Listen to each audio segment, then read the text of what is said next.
अस्सलाम वालेकुम व्यूअर्स, मैं आज आपकी मुलाकात करवा रहा हूं मिस्टर अदनान वाहिद से, जो एचआर हेड हैं रूबा डिजिटल एंड एनवायरो कंपनी के।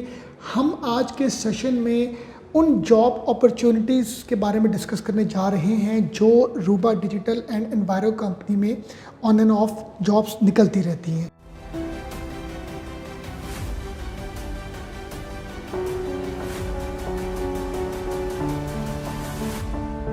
पहले तो हम ये जानना चाहते हैं कि रूबा डिजिटल एंड एनवायरो कंपनी है, ये क्या कंपनी है? बेसिकली ये दो डिफरेंट सब्सिडीज़ आप कह लें। हायर JWSS के नाम से ग्रुप है, पाकिस्तान का काफ़ी बड़ा ग्रुप है, जिसके अम्ब्रेला में अप्रॉक्सीमेटली कुछ 16 to 17 कंपनीज फॉलो करती हैं, और उसमें Ruba digital and Enviro is two of them companies. RD basically इस वक्त पाकिस्तान में वो वाहिद कंपनी है जो कि इस्लामिक शरिया को फॉलो करते हुए बिज़नेस कर रही है। हम लोग इंस्टॉलमेंट के ऊपर अपनी प्रोडक्ट सेल आउट करते हैं। हमारी 150 प्लस ब्रांचेस हैं नेशन वाइड, जिसमें हमने प्रोविंसेस वाइज अपना पोर्टफोलियो डिवाइड किया हुआ है। यहाँ पर जॉब अपॉर्चुनिटीज़ अगर हम बात करें रूबा डिजिटल एंड एनवायरो के हवाले से, कौन कौन सी निकलती हैं? हमारे पास ये सेल बेस्ड कंपनी है बेसिकली, और इसमें जो 70% जॉब्स हैं वो सेल बेस्ड हैं। ठीक हो गया। और सेल में भी दो तरह की टाइप है, एक फील्ड बेस्ड और एक हेड ऑफिस बेस्ड है, जो कि हम लोग हेड ऑफिस बैठ के काम कर रहे होते हैं, बट मेजर चंक उसमें फील्ड बेस्ड का है। फील्ड बेस्ड के अंदर हमें सेल एग्जीक्यूटिव्स रिक्वायर्ड होते हैं, हमारी मेजर जॉब्स उनकी आती हैं। उनकी डेजिग्नेशंस मतलब एक्सपीरियंस कितना रिक्वायर होता है या नहीं होता, सैलरी क्या होती है? हम लोग दोनों कैटेगरी में काम करते हैं। हम फ्रेश को भी उठाते हैं, हम ट्रेन करते हैं उनको, अपने पास ट्रेन करके हम उसको मार्केट में लाते हैं और हम उससे काम करवाते हैं। वो फिर एक यहाँ से एक्सपीरियंस गेन करके जाते हैं। सैलरी क्या होगी उनकी? सैलरी डिपेंड कर रहा होता है, वो एरिया टू एरिया। हम लोग मिनिमम वेज को फॉलो करते हैं। हमारा ज़्यादा फोकस इंसेंटिव्स के ऊपर होता है। हम सैलरी में मिनिमम वेज पे रहते हैं और इंसेंटिव हमारे अच्छे होते हैं। ठीक हो गया। मतलब इंसेंटिव हमारे ऑफ सीज़न में सैलरी से मल्टीप्लाई बाय 3 हैं, और पीक सीज़न में ये मल्टीप्लाई बाय मोर देन 8 है हमारे। राइट, ये आप बता रहे हैं फ्रेशर्स के लिए? ये फ्रेशर, जो फ्रेश बच्चा आता है उसको हम ट्रेनिंग देते हैं 3 माह की। 3 मंथ्स की ट्रेनिंग के बाद वो हमारे पास परमानेंट होता है। परमानेंट होने के बाद उसके बेनिफिट्स पर सारे स्टार्ट हो जाते हैं, और उसके साथ उसका इंसेंटिव हमारा डे 1 से स्टार्ट हो जाता है। जैसे आप स्टार्ट करते हैं आपको सेल के टारगेट मिलते हैं, आपको रिकवरी के टारगेट मिलते हैं। आप जैसे जितनी अचीवमेंट करते जाते हैं आपको एक नॉर्मल अगर हम बात करें इंसेंटिव को मिला के, एक जो एक रिसोर्स है वो कितना अर्न कर लेता है अगर वो हार्ड वर्कर है? मैं अगर एवरेज देखूं 2022 की अगर मैं बात करूं, 2022 में जो एवरेज टेक होम थी मेरे बंदे की, जो सेल एग्जीक्यूटिव की मैं बात कर रहा हूँ, सेल एग्जीक्यूटिव की अप्रॉक्सीमेटली ऑन एवरेज 70 to 80,000 मेरी सैलरी थी, जो उसने टेक होम किया बेसिक इंसेंटिव ऐड करके। एक ब्रांच मैनेजर होता है उसके ऊपर। अगर मैं ब्रांच मैनेजर की बात करता हूँ तो ऑन एवरेज लास्ट ईयर उसने अप्रॉक्सीमेटली कोई 1.5 से पौने 2 लाख अर्न किया, इन अ मंथ अर्न किया। ठीक है। और अल्हम्दुलिल्लाह हम लोग, हमारे इंसेंटिव बहुत ज़्यादा होते हैं। हमारे थ्रू आउट द इंसेंटिव का साइकिल चल रहा था, जो उसकी डिस्बर्समेंट है। हम इवन हमारी सेल फोर्स ये कहती है कि अब हमें पता ही नहीं होता कि किस दिन हमारे अकाउंट में कौन सा इंसेंटिव आया है। ठीक है। अब उसमें हमारा साइकिल चलता है कि हम रकम और 2 तक सैलरी ट्रांसफ़र करते हैं अपनी, 10 तक हमारा एक एनवायरो का इंसेंटिव जाता है, फिर 15 तक हमारा मोबाइल का या डिजिटल कैटेगरी और ऑटो का इंसेंटिव जाता है, फिर हमारा अप्लायंसेस का इंसेंटिव जाता है 20-22 तक, और 25 तक हमारा अपना जो रेगुलर कंपनी का इंसेंटिव है वो जाता है। 28-29 को जो हमारी एक्सटर्नल कंपनीज हैं उनका इंसेंटिव जाता है। तो ये पूरा मंथ ऑलमोस्ट हमारा इंसेंटिव का साइकिल चल रहा है। ये आपने सेल्स के वाले से बताया। बिल्कुल। अगर हम बात करें इन हाउस सेल्स की, तो उसमें क्या? देखिए, उसके अंदर हमारे पास जो पोजीशंस हैं वो बेसिकली उसको हम एसोसिएट करते हैं प्रोडक्ट के साथ, और हमारे जोनल मैनेजर हैं बेसिकली। ठीक हो गया। ऑल्दो उनका काम भी फील्ड में फिरने वाला होता है, लेकिन वो बेसिकली ब्रिजिंग का रोल प्ले करते हैं हेड ऑफिस और फील्ड के दरमियान। ठीक है। अब अगर मैं बात करता हूँ प्रोडक्ट की, ख़ास तौर पे प्रोडक्ट वो डिपार्टमेंट होता है जिसने प्रोडक्ट के पोर्टफोलियो तैयार करने होते हैं कि हमें क्या प्रोडक्ट चाहिए, मार्केट में क्या चल रहा है, हमारी नीड क्या है, कस्टमर क्या डिमांड कर रहा है, तमाम चीज़ें। उसके बाद प्रोडक्ट डिपार्टमेंट का काम होता है सेल करवाना थ्रू सेल टीम।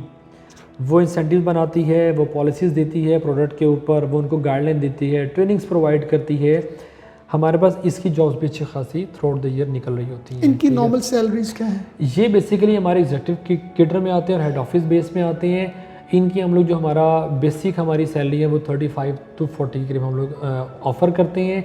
हमारे इसके अलावा अगेन ये हेड ऑफिस में हमने अपनी सैलरी को 2 पोर्शन में डिवाइड किया हुआ है, जिसमें हम लोग सैलरीज प्लस हम अपने इंसेंटिव और वेरिएबल कुछ पार्ट है जिसमें हमारे अलाउंसेज हैं, जिसमें हम लोग जो डे 1 से स्टाफ आता है उसको हम फ्यूल अलाउंस देते हैं, रिपेयर मेंटेनेंस अलाउंस देते हैं, मोबाइल अलाउंस देते हैं, मेडिकल इंश्योरेंस की फैसिलिटी है, लाइफ इंश्योरेंस की फैसिलिटी है, प्रोविडेंट फंड की फैसिलिटी है।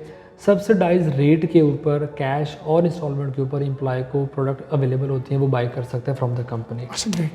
यस, ये कुछ चीज़ें जो कि हम लोग ऑफर कर रहे होते हैं बेसिकली। और भी कोई मतलब डिपार्टमेंट्स ऐसे हैं, कोई सपोर्ट डिपार्टमेंट जहाँ पर जॉब अपॉर्चुनिटीज़ निकलती होंगी आपकी फर्म में? देखिए, जब भी कंपनी कोई रन होती है ना, तो कंपनी में कुछ पिलर्स होते हैं, कुछ कंपनी के बैकबोन के तौर पे काम करते हैं। सेल बेस्ड कंपनी में सेल बैकबोन है कंपनी की, बट उस बैकबोन को सपोर्ट करने के कुछ डिपार्टमेंट चाहिए, वो सपोर्ट डिपार्टमेंट कहलाते हैं। उसमें HR, admin, IT, accounts, finance, marketing, audit, ये तो वो तमाम डिपार्टमेंट उसको सपोर्ट कर रहे होते हैं। इनकी सपोर्ट ना हो तो सेल भी कुछ नहीं है, ठीक है। इन तमाम को ब्रिज बना के क्लब करके कंपनी बिल्ड होती है बेसिकली। हमारे पास सेल्स के अलावा, प्रोडक्ट के अलावा इन डिपार्टमेंट में भी जॉब्स आती हैं, ठीक है, और ये ऑन एंड ऑफ चल रही होती हैं, नीड के अकॉर्डिंगली चल रही होती है, ठीक है।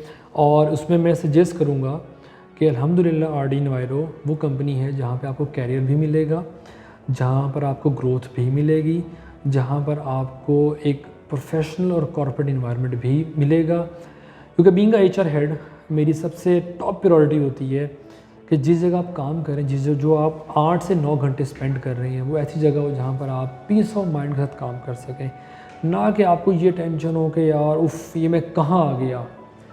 मेरे लम्स में वाइस चांसलर थे, मैं उससे सवाल किया मुझसे, अदनान जब आप आते हो तो आप क्या सोच के आते हो? मैं कहा यार सर मैं रोज़ इसलिए आता हूँ और इस फ्रेश माइंड के साथ आता हूँ, न्यू थॉट के साथ आता हूँ कि I will learn something new on each day. यहाँ भी मैं इसी चैलेंज के साथ, इसी माइंड के साथ आता हूँ कि मुझे यहाँ कुछ ना कुछ लर्न करने को नया मिलेगा। मैं अपने बहुत से कोलीग अपने सर्कल में कहता हूँ कि जिसने काम करना है, आरडी जन्नत है काम करने वालों के लिए, क्योंकि लर्निंग, ग्रोथ, कैरियर सब कुछ यहाँ पर आपके पास है। आप आने वाले बने, वी विल वेलकम यू। अगर आप आएंगे, अगर आपको लगता है कि आप क्वालिफाई कर रहे हैं और आप राइट पर्सन है for the right job, we will hire you.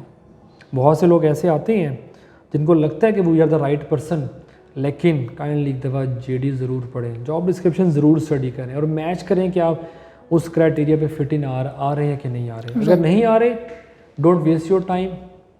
हमें कोई वैसा नहीं, we will invest our time, but आपका टाइम जाएगा, तो बेहतर है वो पढ़ कर आएँ। और भी जिन लोगों ने, मेरा last message I will enforce कि जो लोग अप्लाई करना चाहते हैं आरडी इन्वायरो के प्लेटफॉर्म पे, हमारी ऑफिशियल वेबसाइट है www.rd.net.pk, आप लोग उसको जाके विज़िट करें, इसको देखें, इसको स्टडी करें। हमारा जो ऑफिशियल ईमेल एड्रेस है to apply for any job, that is careers@rd.net.pk। LinkedIn हमारी प्रोफाइल है रूबर डिजिटल के नाम से, रूबर डिजिटल प्राइवेट लिमिटेड के नाम से, आप उस पर जाके थ्रू देखें। मैं लिंक्डइन के ऊपर बहुत ज़्यादा काम कर रहा होता हूँ, मैं ऑलमोस्ट डेली बेसिस पर आके कुछ और करूँ या ना करूँ, मेरे लैपटॉप में सबसे पहले लिंक्डइन ज़रूर ओपन होता है। प्रोफेशनली आपका कैरियर आप अपने लिंक्डइन के ऊपर ज़रूर बिल्ड करें। बहुत से लोगों की लिंक्डइन की प्रोफाइल नहीं होती, मैं सबसे पहले जाके उस कैंडिडेट की प्रोफाइल विज़िट करता हूँ, मेरी टीम विज़िट करती है कि यार ये बंदा है क्या, अपनी प्रोफाइल बनाएं अच्छी सी, आप बताएं उसमें है, और सच ज़रूर लिखें please. It's a strong advice to all of you. झूठ मत लिखें, जो नहीं किया हुआ मत लिखें, जो किया हुआ है वो लिखें। Don't be over smart. 2 minute में पकड़ जाते हैं कि आपने क्या लिखा है और आपने क्या किया हुआ है। All the best to all of you. Thank you. चलिए, thank you very much ji, आपने बड़ा अच्छा गाइड किया जी। व्यूअर्स, मैं उम्मीद करता हूँ कि मिस्टर अदनान ने जो भी अपने एक्सपीरियंस शेयर किए हैं वो आपके लिए बड़े इफेक्टिव हों। थैंक यू वेरी मच, आपने हमें देखा। अल्लाह हाफ़िज़।